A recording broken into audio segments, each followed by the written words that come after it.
The skies over New Madrid burned red.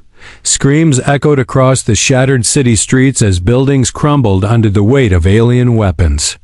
The invasion hadn't come from the sky like in the old movies. No, these aliens rose from underground machines. Clawing through concrete, pouring out tall insectoid warriors with glowing eyes and bone blades. The humans were caught off guard.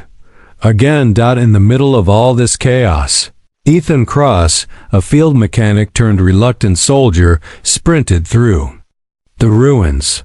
Blood stained his torn uniform, but it wasn't his. He had lost everyone, his unit, his commanding officer, and even the evacuation route. And now, he was alone, but worse than alone, he was being hunted. Laser fire zipped past his head as he ducked behind a fallen beam. Breathing hard, heart pounding, Ethan didn't look back. He knew they were behind him. He had seen one of them tear through metal plating like it was paper. His rifle was gone. His only weapon? A utility knife. He was dead if he stayed in the open. A nearby maintenance hatch caught his eye. It was rusted, partially buried under rubble, and marked with yellow warning signs.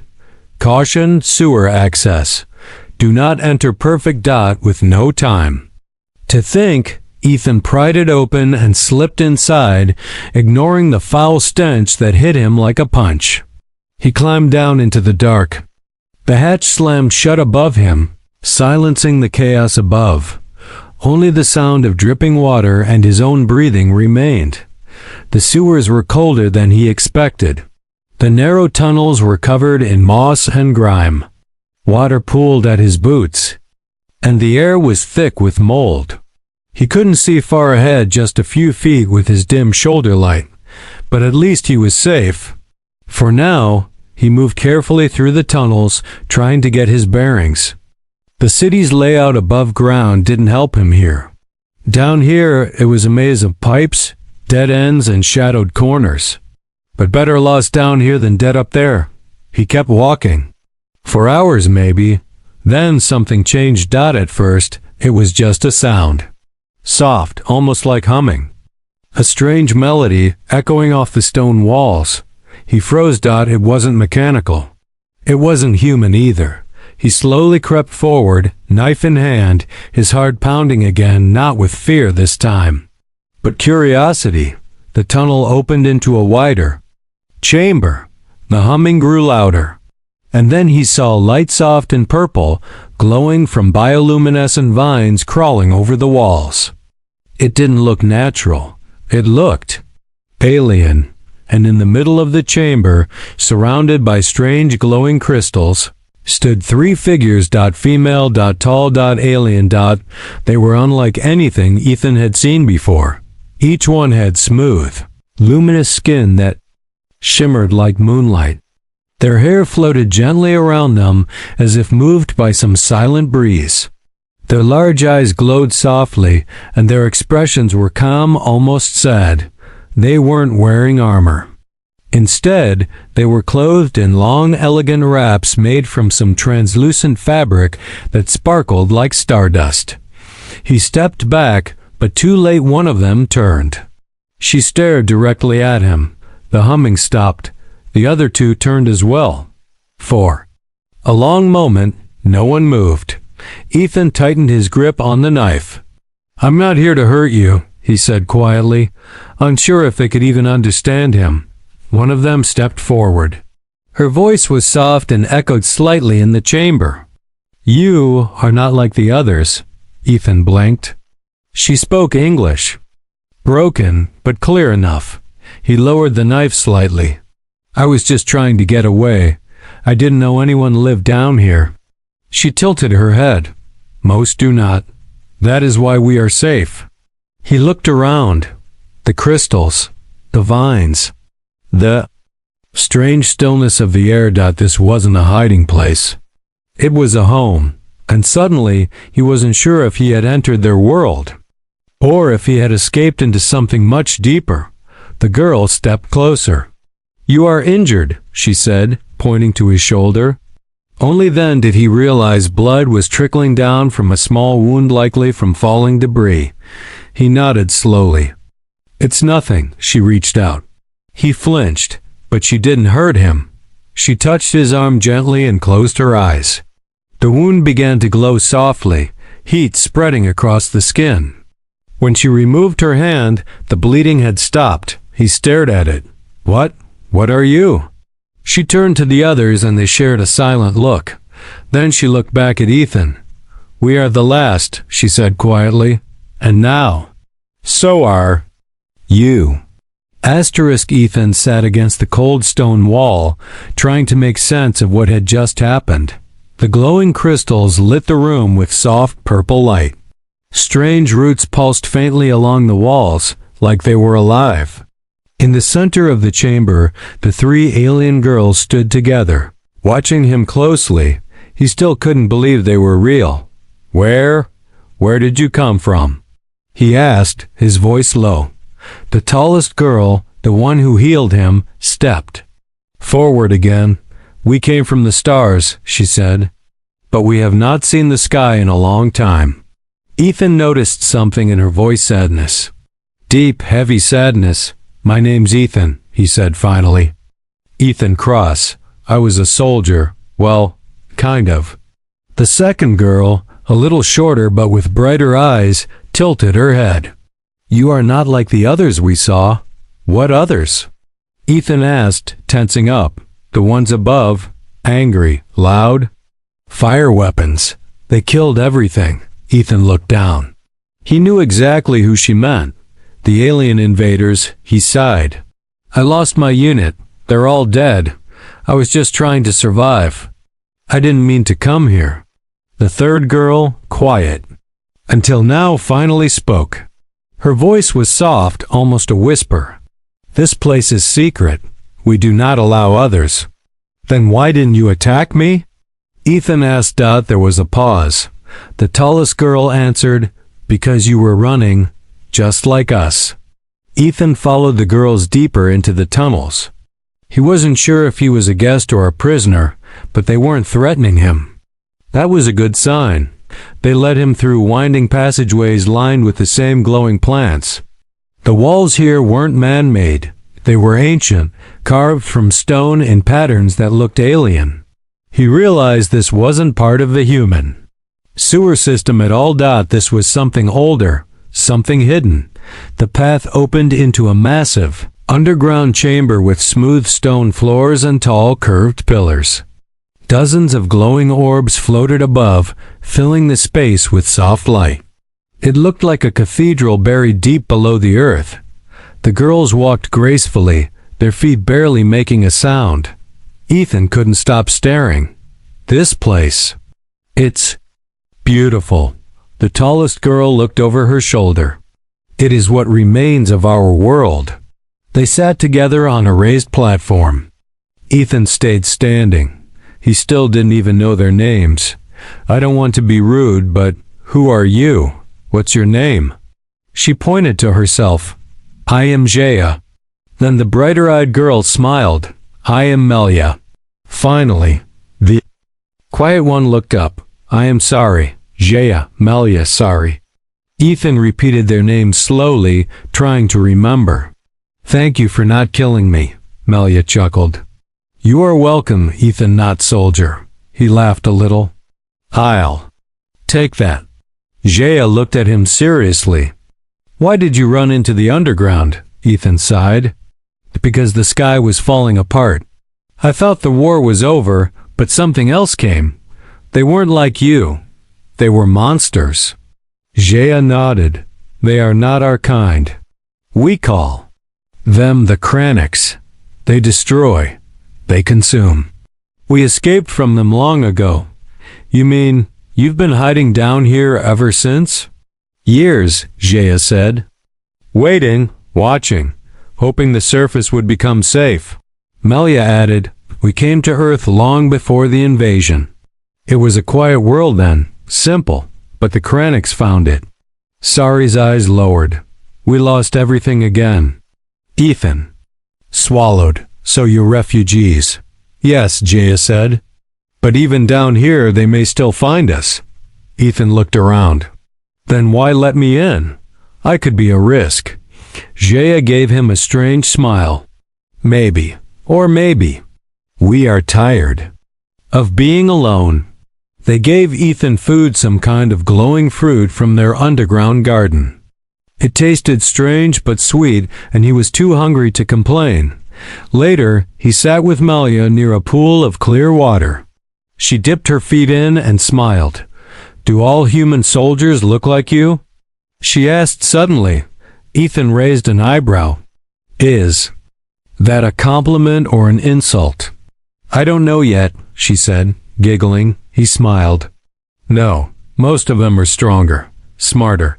I was just a tech guy. Fixed machines." "You fixed machines?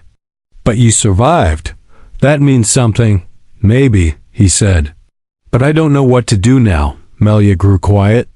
Then she looked at him, her tone more serious. "Stay here, with us." "At least for now." Ethan hesitated. "You sure? We saved you. Now, maybe you save us." Back in the main chamber, Jaya and Sari were talking softly. "He is not like the others," Sari said. "His spirit is different." "He has pain," Jaya replied, "but he also has purpose. I feel it.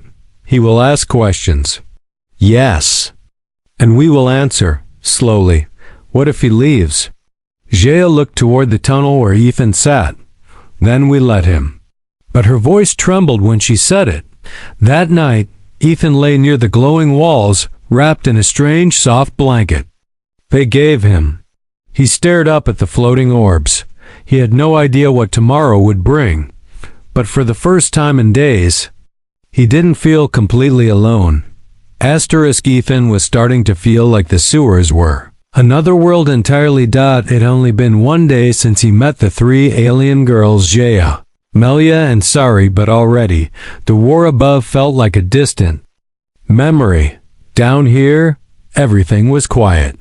The air was cool and the lights glowed softly from the strange vines and crystals. It was peaceful. Too peaceful. Ethan couldn't shake the feeling that something bad was coming. He woke up to the sound of soft footsteps. Melia was standing near him, holding a glowing crystal in one hand. "Breakfast," she said, smiling. He sat up slowly. His body ached, but the pain in his shoulder was gone thanks to Jia's healing touch. As he ate the sweet, strange fruit, he noticed the mood in the room had changed. Jaya and Sari were talking in hushed tones by the entrance tunnel. Something was wrong. Melia noticed too. "They heard something last night," she said. "Heard what?" Ethan asked. "A sound. A pulse. It's hard to explain." Ethan stood. "Show me." Jaya looked up as Ethan approached. She held her hand over a stone wall covered in roots. Her fingers were glowing slightly. "It came from the east tunnels," she said. "A deep vibration. Not from this world." "You think it's the Kraniks?" Ethan asked. Jia nodded. "They are searching again. We feel it." Ethan clenched his jaw. "Then we need to move." "Move where?" Sari asked quietly.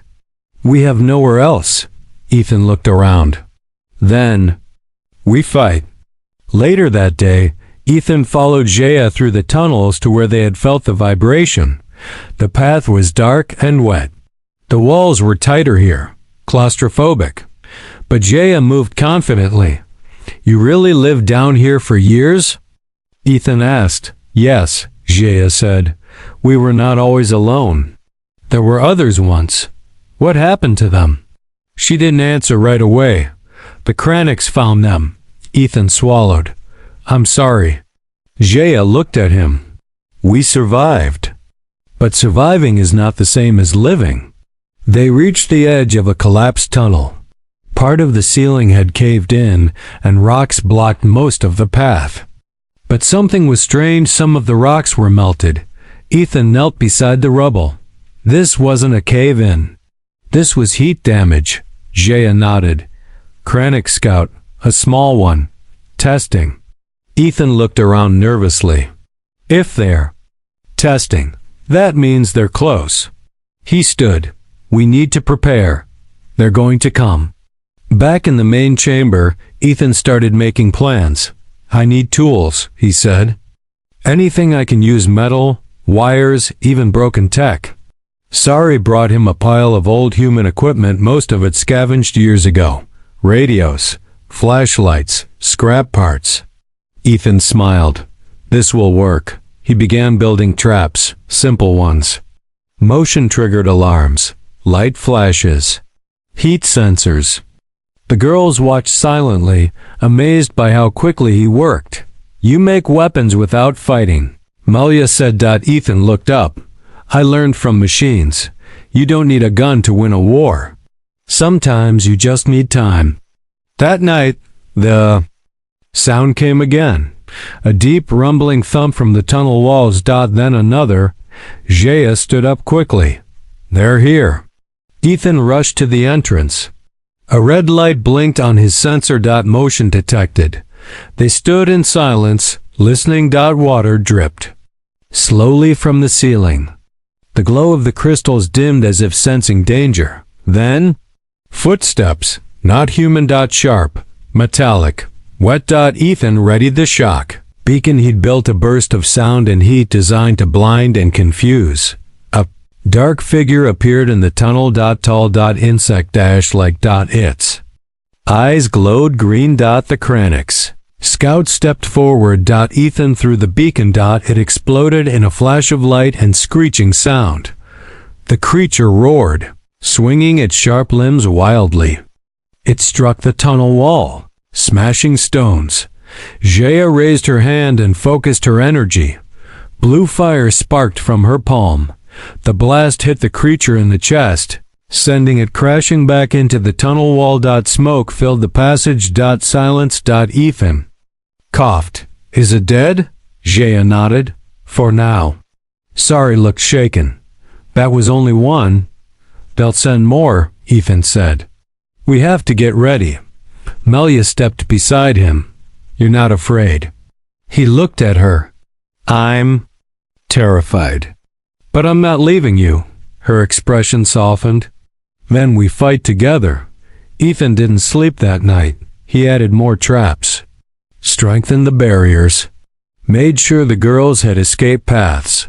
And still, in the silence of the deep tunnels, he heard the whispers of the Kranix, closer than ever. The underground felt colder. Now. Not because of the air, but because of fear. The girls could feel it. Ethan could feel it. Even the crystals seemed dimmer, as if the living energy of the cavern itself sensed what was coming. Jaya stood silently beside a glowing pillar, her hand on the wall. They are near, she whispered. Ethan checked his. Last trap. Good. Let's make them regret it. The trap wasn't high-tech, just clever. Ethan had connected several motion triggers across the main tunnel. Once anything crossed the threshold, it would release 2 sets of flashbangs, trigger a collapsing false wall, and activate a bright magnetic field to mess with Kranix's senses. He also placed his last surprise, a shock device tied to the water. Pipes. Electricity. A weapon even monsters hated. You've done this before? Sari asked as she watched him work. No, Ethan said. But war teaches fast. She nodded. You are strange. Not a fighter, but always ready to fight. He smiled. Because I don't like bullies.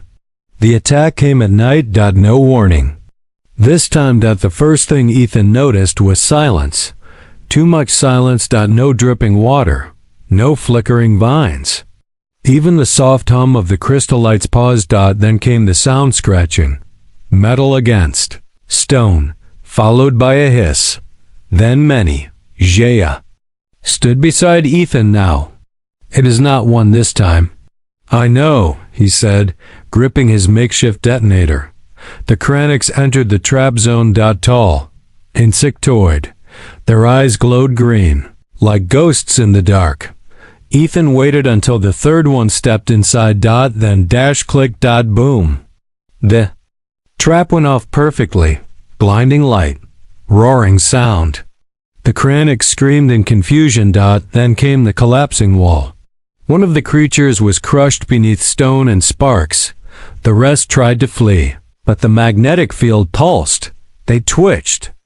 Violently, bodies jerking. Senses confused. Ethan didn't stop. He slammed the shock trigger. Electricity surged through the water pipe. The tunnel filled with sizzling steam. Two more Kranix collapsed, twitching. But it wasn't over. A larger figure stepped through the smoke. Its body was thicker, armor stronger, with glowing red veins under the skin. A Kranix warrior, Jaya gasped. That is not a scout. That is a killer. The beast roared and charged. Ethan tackled Melia out of the way as its claws smashed into the wall where she stood seconds earlier. Jaya fired a blast of blue flame. It struck the creature's chest, but only staggered it. Sari raised both hands, forming a shield of light, blocking another strike, but the creature kept coming. Ethan scrambled to grab a broken metal rod. It wasn't much, but it was sharp. He threw it. The rod hit the creature in the neck. It roared again, injured but not stopped. Jaya rushed forward, her hands glowing bright white now. Fall back.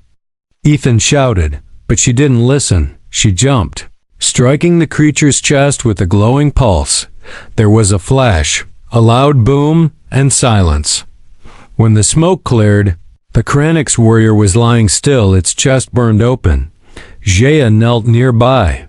Breathing heavily, energy drained. Ethan ran to her. Are you okay? She nodded slowly. I am tired, but alive. Melia and Sari helped her. Up. Ethan looked down at the creature's body. It was ugly, mechanical, half-living, a monster from a nightmare. But it was dead. For now. Back at the main chamber, Ethan checked the defenses. Some traps were damaged. The shock system was burned out.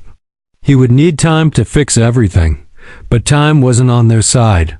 They know now, Sari whispered. They will not send scouts again. Next time, it will be worse. Ethan looked at her. Then we can't wait. We have to strike first. Jaya raised an eyebrow. You want to fight them? No, Ethan said. I want to hurt them, make them fear this place. Just like we fear them. He spent the next few hours collecting more part scraps, metal, energy cells from the dead Kranix. Anything useful. He built fire charges, sonic bursts, light bombs. He placed them deep inside the tunnels, near choke points, near their escape paths just in case. When he finished, he looked at the three girls. I'm not a hero, he said, but I'm not going to run either. Jaya walked toward him. You are more than you think, Ethan. Melia nodded. You fight with fire, but also with heart. Sari smiled softly. And now, you are not alone. That night, Ethan sat near the quiet pool again. He stared at his reflection. Dirty, tired, bruised, but alive. Stronger than he was a few days ago. Stronger? Because of them. And somewhere deep inside, he knew the Kranix weren't ready. But he was. For the first time in days, the tunnels were quiet. The Kranix attack had been stopped. But no one celebrated. Ethan sat alone near the broken tunnel where the large warrior had died. He stared at the burned stones and cracked walls. It had taken everything they had just to stop one advanced unit. They wouldn't be lucky next time. He knew it. So did Jaya. She found him still sitting there, holding one of the scorched metal pieces from the Kranix's body. You cannot stay angry forever, she said gently. I'm not angry, Ethan replied. I'm thinking. About what? He looked up. About the surface.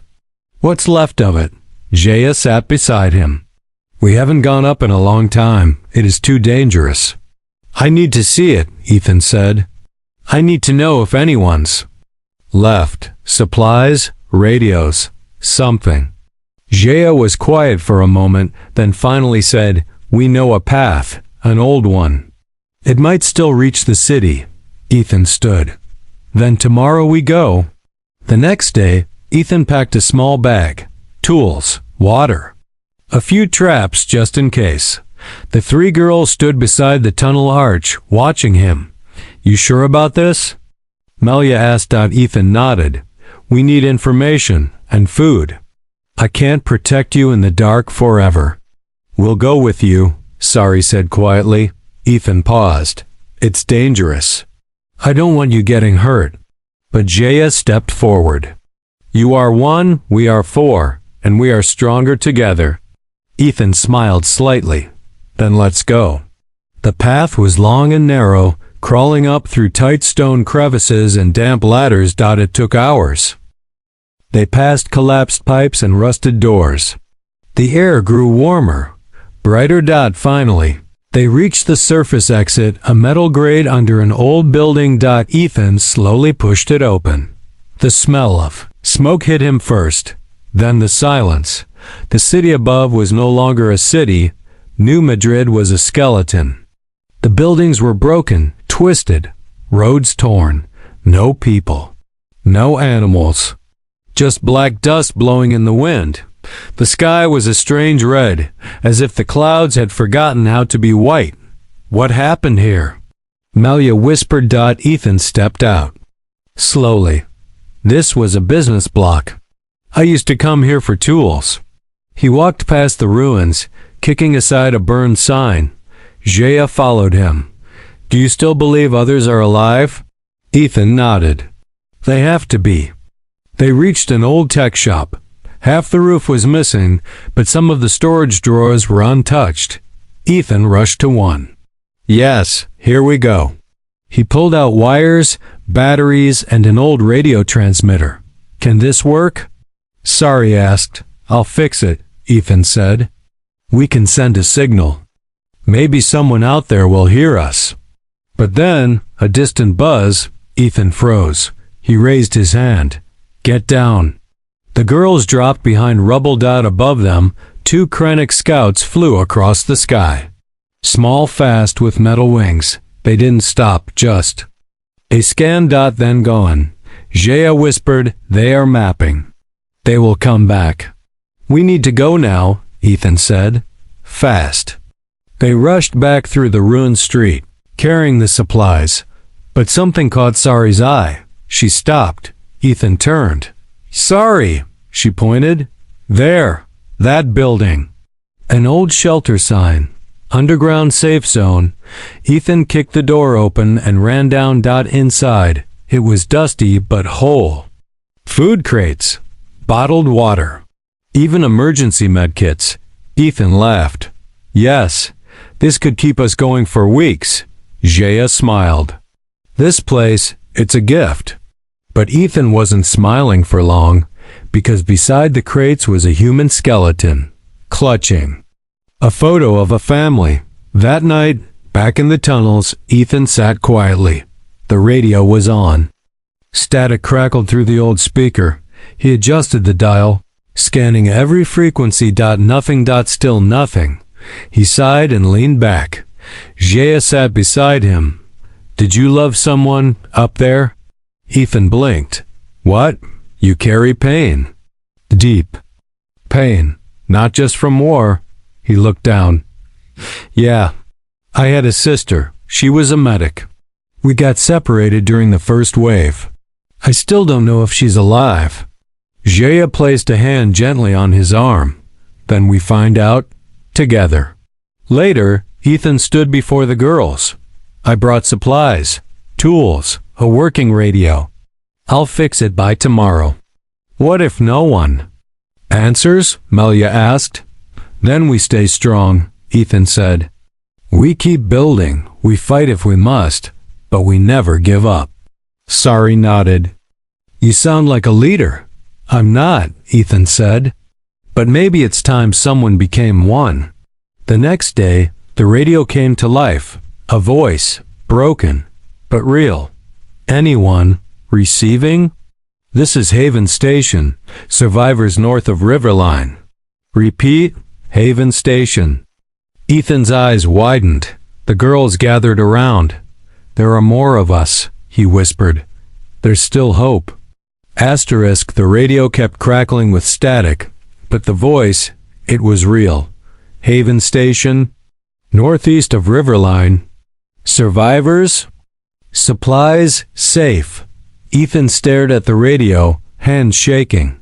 After days of silence, after believing the world had burned, a voice had broken through. Jaya stood beside him. What is it? Ethan turned to her. A signal, real people. A safe place. Melia leaned closer. Are they human? Yes, Ethan said. It's a survivor broadcast. They want help. Or maybe they can help us. Sari blinked. Then, we go? Ethan paused. That was the question. The next morning, Ethan laid out a map. A torn, dirty one he'd found near the ruined shelter. He marked the sewer tunnels in red. This is where we are. Then, he pointed northeast. Riverline is about 40 kilometers from here. On the surface, it would take a day to walk, if the roads weren't destroyed. Jaya studied the map. What about underground? There might be service tunnels, old metro lines. But I can't promise they're safe. Melia tilted her head. And the surface? Kranix patrols. Burned cities. No food, no shelter. Ah. Heavy silence filled the chamber. Sari finally asked, Then what do we do? Ethan looked around at the three girls.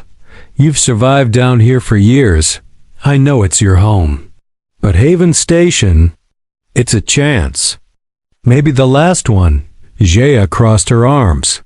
You are sure it is not a trap? No, Ethan admitted. But if we stay here, they'll find us eventually. He looked directly at her. We have a chance to live above again. Not hide, not just survive. Live. They thought about it for hours. Jaya meditated in the glowing pool chamber. Melia wandered through the garden tunnel, touching the vines she had cared for since she was a child. Sari sat alone, whispering to the roots in the wall. Ethan gave them space. He sat by the radio, listening to the broken signal repeat every 20 minutes. This is Haven Station. Survivors welcome. Finally, Jaya returned. Her eyes were calm. We will go. Preparations began at once. Ethan packed supplies. Water, medkits, energy bars, rope, batteries, flare bombs. The girls carried seeds from their garden, glowing crystals for light, and soft fiber cloaks they'd woven over the years. Will. Need weapons too, Ethan said. I have a few surprises. Jaya replied, holding up a small crystal rod that glowed softly. He raised an eyebrow. What does it do? Explodes. Noted. Before they left, Melia stood in the center of their chamber, eyes wet. I was born down here, she whispered. This place is all I've ever known. Sari took her hand. It kept us alive. But it cannot keep us forever. Jaya placed a glowing stone on the ground near the pool. A memory stone, she explained. It will hold our energy. If someone returns, they will know we existed. Ethan watched silently, feeling the weight of their decision. They weren't just leaving a home. They were leaving a piece of their hearts. The group moved quietly through the lower tunnels. Ethan led with his scanner and flashlight. Jaya stayed close behind, marking their trail with glowing marks.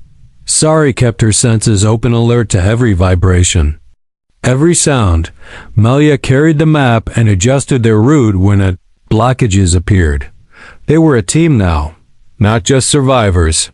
They passed collapsed bridges, rusted train rails, and nests of old Kranix tech, dark, unused, but still humming with danger. Ethan avoided everyone. They moved for hours without speaking. Finally, they reached a large metal hatch.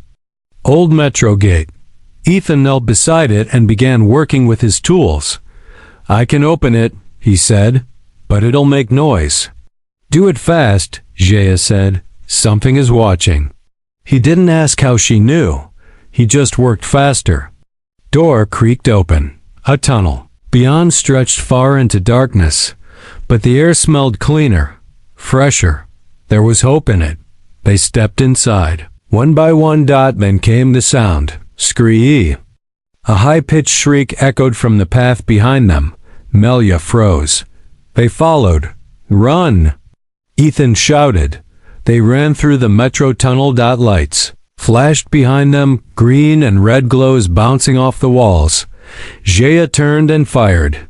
A blast. The tunnel exploded with dust, but more footsteps came. Metal claws on stone. Faster. Ethan spotted a small side tunnel. Here! They ducked inside, crouching, breathing hard. Jaya sealed the entrance with a crystal trap. The wall glowed, then hardened like glass. The tunnel beyond fell silent, safe again. 4. Now. Ethan looked at them, sweaty, dirty, tired, but alive. You? Okay? He asked. Mom. Ihe nodded. That was close. Sari smiled faintly. They are afraid of you now, Ethan grinned. Good. Jaya pointed ahead. We rest for 1 hour. Then we move. Ethan looked down the long black tunnel in front of them. Somewhere out there was Haven Station. He didn't know what they'd find, but for the first time since the war began, he believed it might actually be worth it. The air in the tunnel was warmer now. Ethan could feel it. The deeper they went, the more it changed. The dust gave way to dry heat, and the wind blowing through the cracks carried smoke. Jaya walked ahead with a glowing stone in her hand, lighting the path. Haven Station. Should be near, she said. But this place feels wrong. Sari touched the tunnel wall. The ground is scared. Ethan raised an eyebrow. The ground? She hears things we don't, Melia whispered. And right now, it's screaming. They moved slowly. Tunnel opened into a massive underground cavern, wide, dark, and hollow. Across the center of the cavern stretched a long bridge made of twisted metal and broken stone. Pieces of it were cracked and glowing red hot, as if lava flowed beneath. But what caught Ethan's attention wasn't the heat. It was what waited on the other side. A Kranix gate, massive, covered in spikes, with a large glowing core pulsing in its center. And around it stood 6 Kranix warriors. Jaya hissed. They built a nest here. This is blocking the way, Ethan said. We can't reach Haven Station unless we cross this bridge. Melia looked unsure. It's suicide. Unless? Ethan looked around, thinking fast. We create a distraction. They moved behind a fallen pillar. From there, they could see the full layout. The bridge had only one path forward. But above the cavern, hanging from the ceiling, were thick support beams and rusted old pipes. Ethan pointed. We destroy the bridge while they're on it. Make them fall. Jaya nodded. We lure them out. Sari pulled out a glowing orb. I can make sound. Loud enough to pull them. Ethan smiled. Good. I'll place charges on the supports. Melia's voice shook. What if they don't follow? Then we fight, Ethan said. And we don't stop. Ethan climbed quietly up the wall using a broken ladder. He reached the old beams and crawled across, holding small charges he'd built from salvaged power cells. The heat was unbearable up here. Sweat rolled down his face. Below, the Kranix patrolled like machines, never resting, always watching. He placed the last charge above the center of the bridge. Done. Now, it was all or nothing. Sari stepped out first. Holding the sound orb, she threw it toward the middle of the bridge. It landed with a clink, then released a loud, vibrating shriek. All 6 Kranix turned sharply. They charged. Melia fired a light blast at the gate to make them angrier. They took the bait. All 6 monsters stormed across the bridge, claws clicking, eyes glowing. Ethan watched from above. Now, he whispered. He hit the trigger. Boom! The supports cracked out the center of the bridge, exploded downward. The Kranix roared as the floor vanished beneath them. One tried to leap to the other side. Jaya blasted it mid-air. It fell. The sound shook the entire cavern. The dust settled. The bridge was gone. The gate on the other side sparked and powered down. Ethan climbed down quickly and rejoined the girls. "That's how we clear a path," he said, grinning. Jaya gave him a small smile. "Very human of you." They walked around the broken ruins toward the gate, past the melted metal and smoking stone, and finally, beyond the Kranix nest. Behind it was a tunnel, old but safe, the path to Haven Station. Ethan breathed in deep. They had made it through the hardest part, or so they thought. They followed the path for hours. The radio signal grew stronger. Haven 30 meters east. Survivors. Defense holding. It was real. Ethan could feel hope rising inside his chest. But then, a shadow moved in front of them. Large. Fast. Too fast. A Kranix hunter. Bigger than the others. Covered in black armor. Its eyes glowed blue. It had been waiting. Watching. And now, it attacked. Ethan shoved Sari aside as the creature charged. It struck him in the chest, slamming him into the wall. Pain exploded through his ribs. Melia screamed. Jaya fired a flame. Blast, but the creature dodged it easily. The hunter was smarter. It struck again, knocking her down. Sari created a light shield, slowing it for a second, but not enough. Ethan crawled forward. Bleeding, he grabbed one of the last charges from his pack. "This ends now," he growled. He ran forward and jumped onto the hunter's back. It thrashed wildly, but he held on. He shoved the charge under its armored neck, then jumped off. Boom! The explosion lit up the tunnel. The creature shrieked, staggered, then collapsed in a smoking heap. The tunnel went quiet. Ethan coughed and fell to one knee. Jaya rushed to him. "You're hurt." "I'm fine," he said, even though he wasn't. Melia held his arm. "You saved us," he smiled weakly. "It's kind of my thing now."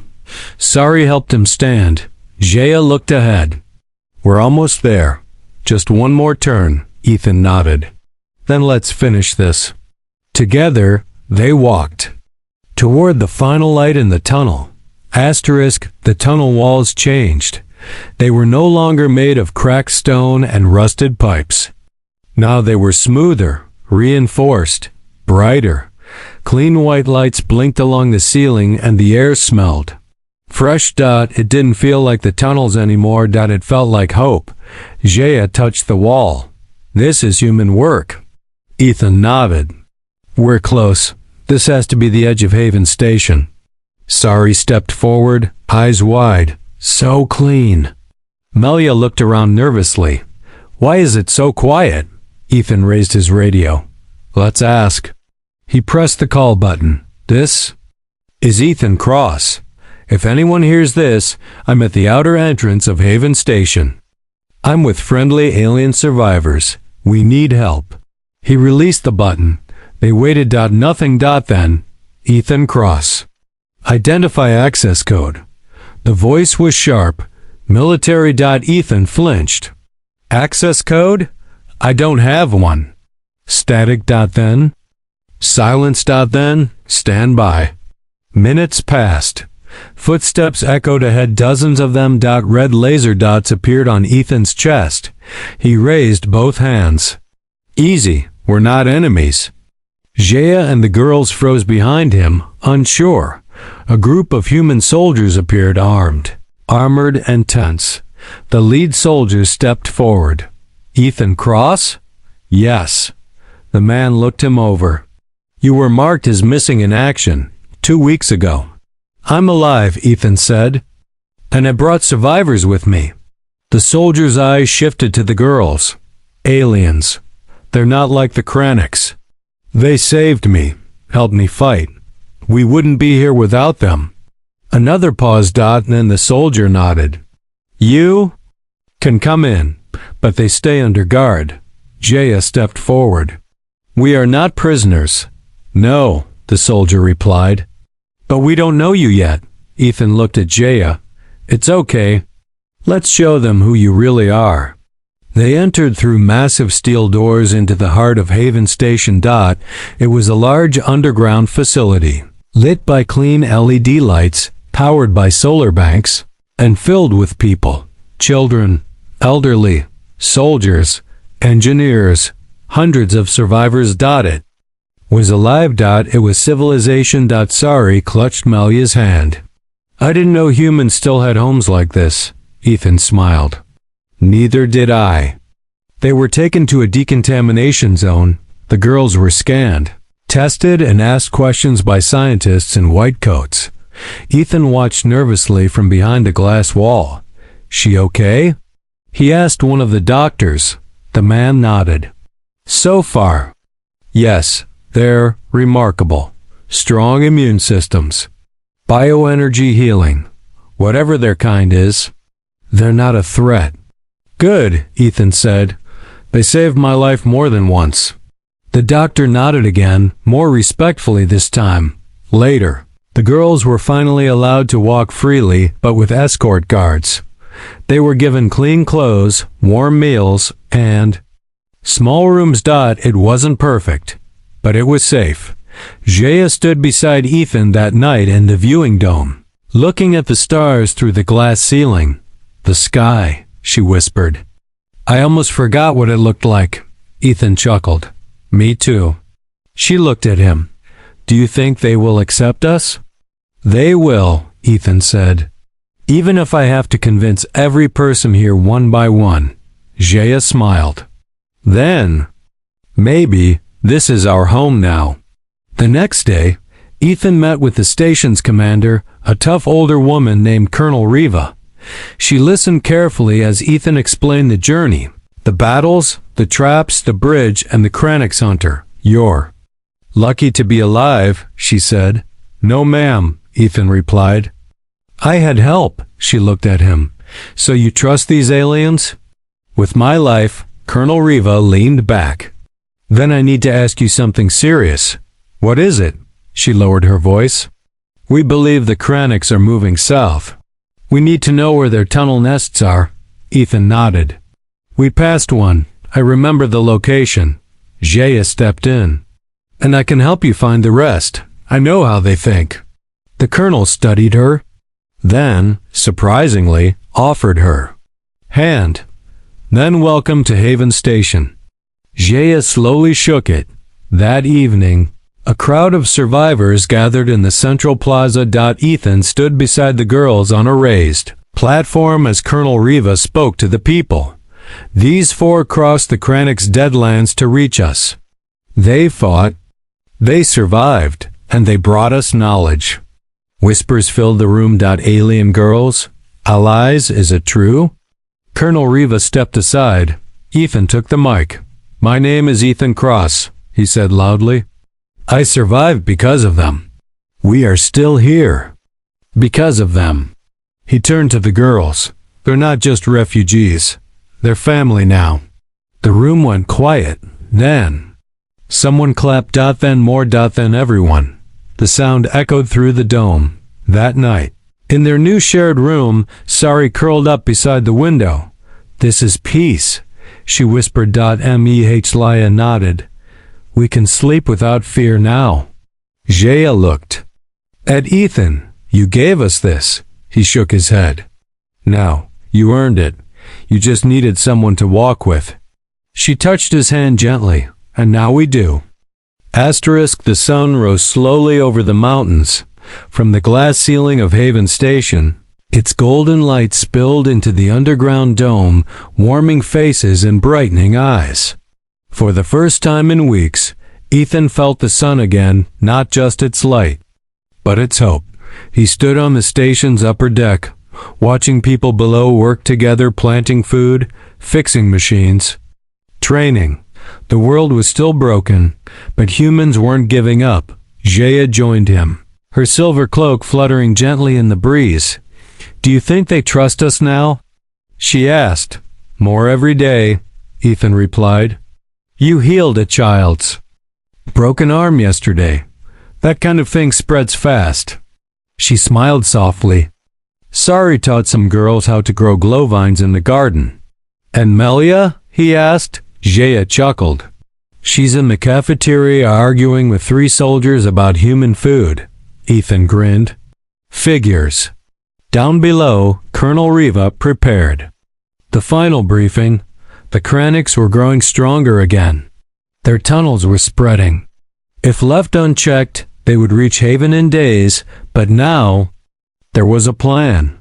And more importantly, there was unity. Ethan, Jaya, Melia, and Sari stood at the center of the room.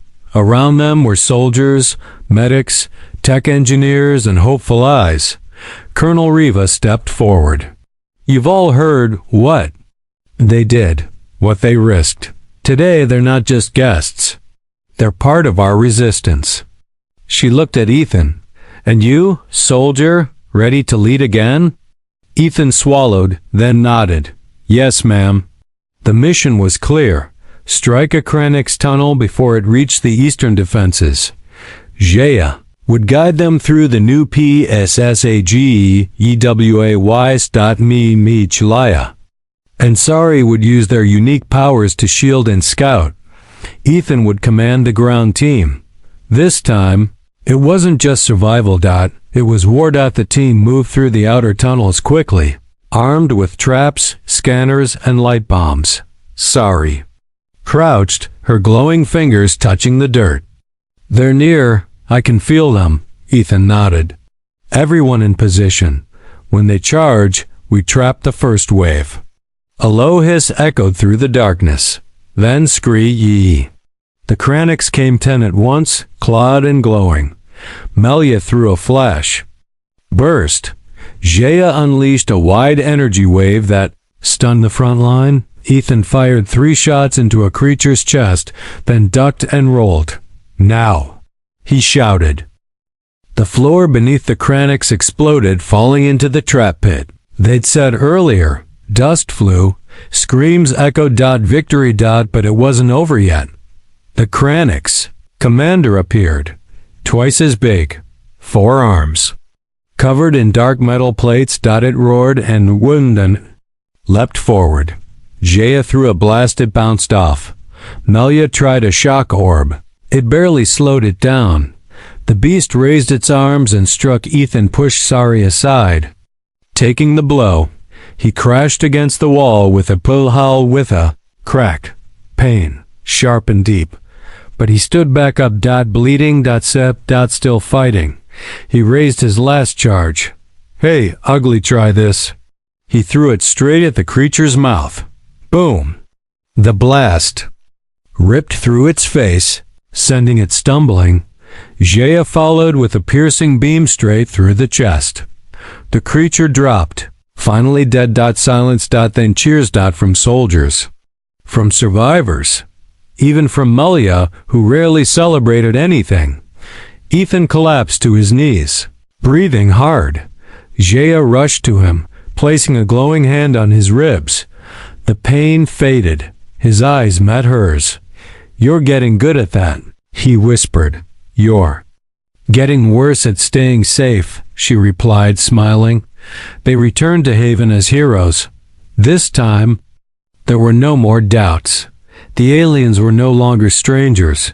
They were part of them. Now. Part of humanity's new chapter. In the weeks that followed, things changed. More survivors arrived.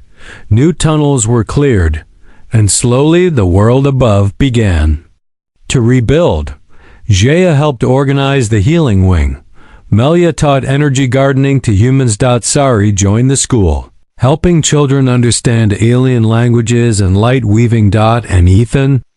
He stood at the heart of it all. Still fixing machines, still building defenses, still smiling. Whenever he passed the 3 who changed his life. One evening, as the sun set behind Haven Station, Ethan walked to the balcony with Jaya beside him. He looked out at the golden sky. Do you miss the stars? He asked. She nodded. But I found something brighter. He turned to her, and for a moment, nothing else mattered. Not the war, not the pain, not the past. Only this moment shared between two survivors from different worlds who found home in each other.